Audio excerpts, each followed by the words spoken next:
In February 2008, Kosovo, a small country in the Western Balkans, declared its independence. Over the years, they've gained wide recognition of their sovereignty from the international community.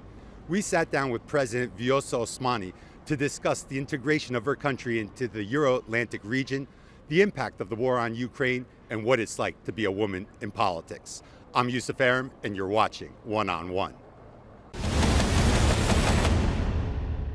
Madam President, thank you for spending time with us. And I want to sit down and talk about your participation here at this European Political Community Summit in Prague. You were here for this event, over 40 leaders, inaugural event. What are your thoughts regarding this summit, and what were the important issues that you stressed in your meetings with your counterparts? I believe it was, as I said yesterday, an important day for our continent because it brought together 44 leaders of European countries, countries that are members of the European Union or outside of the European Union, but equally interested to discuss and find solutions to common challenges. As President Macron put it, this was a way to have a dialogue among equals, and that was extremely important because each and every one of us, countries big or small, had the opportunity to have our voice heard, to share our concerns, but also put forward solutions for the challenges that we face as a continent. And as you know, we're living some very difficult times because of the war in Ukraine caused by the Russian aggression. And of course, the war has its own ramifications that come from security to economy and energy. And of course, all these were discussed in very open discussions among leaders. And of course, we came to some conclusions which were not formalized in the sense of voting, but there was a general consensus on some of the issues, including how we can help Ukraine more, how we can increase the resilience of our societies and make them more secure, and how we can deal better and help one another in dealing with the economic and energy crisis. So generally speaking, I think it's an important new platform for more political dialogue among European countries, and it will make us stronger as a continent in dealing with the difficulties that lie ahead. Bilaterally speaking, of course, we've also had a lot of meetings. Only yesterday, I had bilateral discussions with more than 25 leaders. And of course, in these discussions, we go more deeply into what is specifically Kosovo's interest. And of course, I discussed with counterparts on how we can move ahead with Kosovo's international integration, its Euro-Atlantic integration more specifically, issues like the visa liberalization for the people of Kosovo, our application for membership in some of the international organizations, and of course, making sure that we convince as many countries as possible to support us in this path. Kosovo is preparing for an EU membership application. Now, if Kosovo would become a candidate country first, when would that application happen? And part of the accession process, the many chapters that Kosovo will have to complete, which ones do you expect to be the toughest? Well, in terms of the application, our plan is to prepare the application for this year. Obviously, a lot will depend in our consultations and coordination with our partners within the European Union, because as we have seen historically, it is important that there are countries within the EU that take a leadership role in pushing forward the application of a certain country. So we're hoping for support in that regard. Secondly, when it comes to the chapters, I represent a very resilient people. We've been through a lot of difficulties and sacrifices in the past, but there was never anything that could take us away from our Euro-Atlantic vision. And no matter how hard the path, no matter how difficult the path, we will never give up on joining the European Union as well as NATO. So I can't say that specific chapters would be difficult. Nothing will be difficult enough to take us away from that path. So you said NATO as well. Does that mean Kosovo is preparing for a NATO membership bid?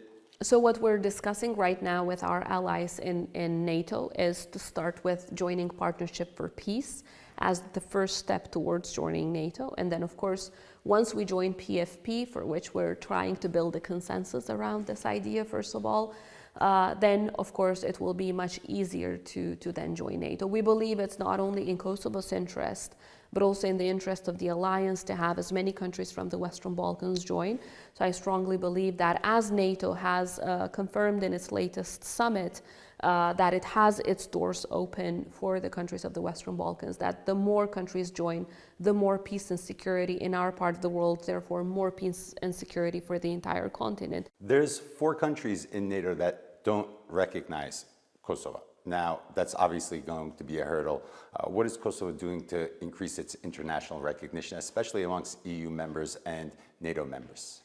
We are working a lot with them bilaterally to try to convince them that there's nothing that they can lose from recognizing Kosovo. Quite the opposite. There's a lot that they can gain. They can gain a credible partner, a partner that relies and is founded on EU and NATO values, and a partner that can contribute, no matter how modest the contribution. I think it is an important contribution in peace and security around the world.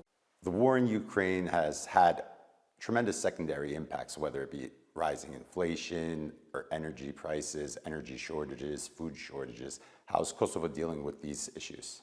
Of course, Kosovo is affected the same way that many other European countries are affected. Of course, we will have problems with energy this winter, so we're trying to cope with that, making the necessary preparations so that the livelihoods, the citizens are not hurt to a great extent. At the same time, the inflation is rising, and for that reason, the government has adopted a new inflation package that is supporting families, students, the elderly, as well as public as well as private sector employees. Russia has great influence in the Western Balkans. It has the ability to influence and impact your neighbor countries and quite possibly even elements inside Kosovo as well. Do you view this power of Russia to be able to influence your neighborhood as a national security threat? Certainly, Russian influence is a malign influence, and it does pose a security threat to the entire Western Balkans, and I would say to the entire European continent, because as we can see from the war in Ukraine, the entire security architecture of Europe is under threat, not just Ukraine. Therefore, as President Zelensky mentioned yesterday, Ukraine is just one of the battlegrounds, the very first battleground. But in fact, we need to understand that if Russia is not stopped here, what they're asking for is for new battlegrounds. So we need to work steadily with our allies and partners to not allow Russia's intentions realized, and those intentions are clear. They want to destabilize the Western Balkans. They want new conflicts. Serbia, your neighbor, close Russian ally, a country that has tensions with Kosovo, most recently with the implementation of issuing Kosovo license plates to northern municipalities. But this was bilaterally agreed upon. Can Kosovo and Serbia work out their problems diplomatically, or is this going to flare up into some type of conflict? Well, as you rightly pointed out, there was already a solution, there was already an agreement, and what all we're doing is implementing those agreements that provide for reciprocity in the issue of freedom of movement, whether we're talking about ID cards or license plates. What Kosovo is doing is applying the healthiest principle out there in international relations, which is reciprocity, and something that we had agreed in Brussels many years ago. Unfortunately, Serbia keeps signing but then not implementing. And this is not about two parties creating tensions. This is a clear situation where there's one aggressor and one country that is a victim of constant attacks.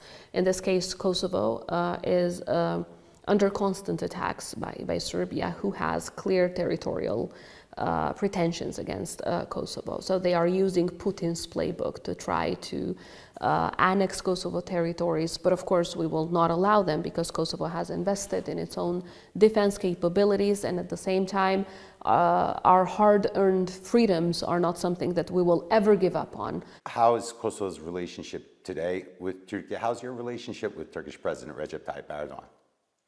I would say excellent. Both Kosovo's relationship with Türkiye, as well as my relationship and our close cooperation with President Erdogan, are at a very high level, and I want to thank Türkiye and the President for the overwhelming support that they have been giving to our country. We are looking into ways how we can enhance this cooperation. Of course, there is a lot of potential that has not been reached yet in many areas, from trade, from increasing investments on both areas, in between both countries, as well as looking into more cooperation in culture, in education, and so on. So we are looking forward to hosting President Erdogan to Kosovo in a visit, hopefully as soon as possible. Would you like to see him take a more active role on West Balkan issues or mediate between Serbia and Kosovo?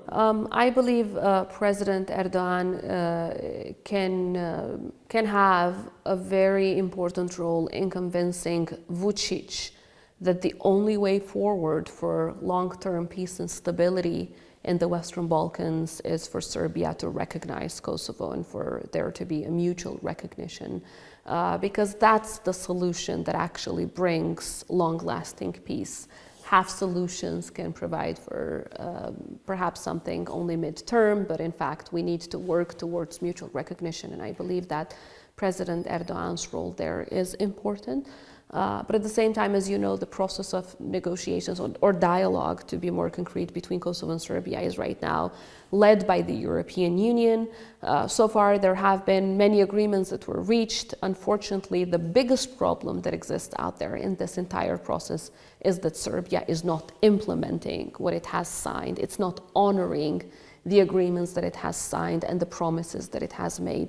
And I believe that here President Erdogan can play an important role in convincing Serbia to keep its promises. Being a woman in politics, being a woman head of state, is that an advantage or a disadvantage for you diplomatically? It's being a woman, it's an advantage.